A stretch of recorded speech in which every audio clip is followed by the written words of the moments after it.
And welcome back. This is the Paracord Weaver. I've had just an overwhelming amount of people contact me in a lot of different ways on how to take the handle that I make on my dog leashes and how I merge that into the leash that JD did over at tying it all together. So what I want to do is kind of go over how I did that so that you can replicate that. So if you've been watching my dog leash series, you know already how to do the handle and you know how to do the double lanyard knot. So where I'm going to start from that position, and what we do is we have two sets of leads. We have one set from this side and we have one set from this side. And what we want to do is take one lead from each side moving forward. So what we need to do is find which two leads are which on the end here. So we come to the bottom of the double lanyard knot and there'll be two leads that come up. Those two leads are together. They come from one or the other sides. So we come up and we see that this lead, I don't know if you can see it, but that lead is on this side, and then this lead is on this side. So what we have are, here's the two leads from one side, and then here are the two leads from the other side. And what we want to do is take one lead from each side. Okay? So we'll take the yellow one from one side and the coyote brown from the other. And what we'll do is we'll cut and singe those together. Okay, so these will go away and we'll be left with these two leads. Alright, so that's what we have here on this piece right here, is we have a lead from each side and then the other leads are cut and singed inside. And also, since this one has an accent, these leads are also singed on this side. So what we're going to do from here, what we've done is we've attached the clasp to one end of the jig, and then we pre-measured our 10 inches that we want for our lead, and this can be any distance that you want. Just make sure that when you start you account for the distance in the lead, because these are continuous all the way through the leash. Okay? So what you want to do is take one of the leads and you want to start from the top and go down, and you want to go to the outside and go over the top and then down through the hole. So we're just doing a basic overhand knot like this. And the reason we do that is because we want our lead to be on the outside.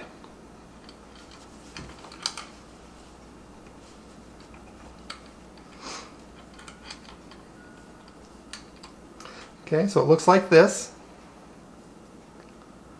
and then we'll just pull it up.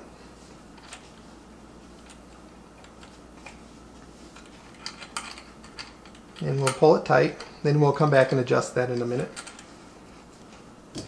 And then take your other lead, and you're going to do the same thing. You're going to come in from the top and go to the outside. And then you're going to go over this piece and then back under so that you're going facing out. And you pull it tight. Okay. And then you have just a simple overhand knot there. And then we'll come back and we'll tighten up this side. And then we pull it tight and we snug it up. So what you have is a piece that looks like this, and then we start our cobra.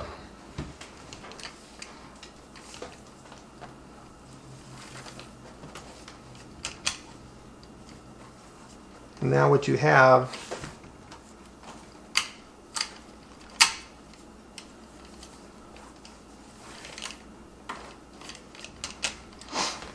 is it starts to look like this. And you can see with those knots, it actually makes the end of the Cobra look a lot nicer. And I really like that part on the way JD did it. You can do it without doing those knots, but I think it's better that you do that because it doesn't give it any opportunity to slip. But anyways, doing those overhand knots at the end I think are a good idea. And then just continue this up the top.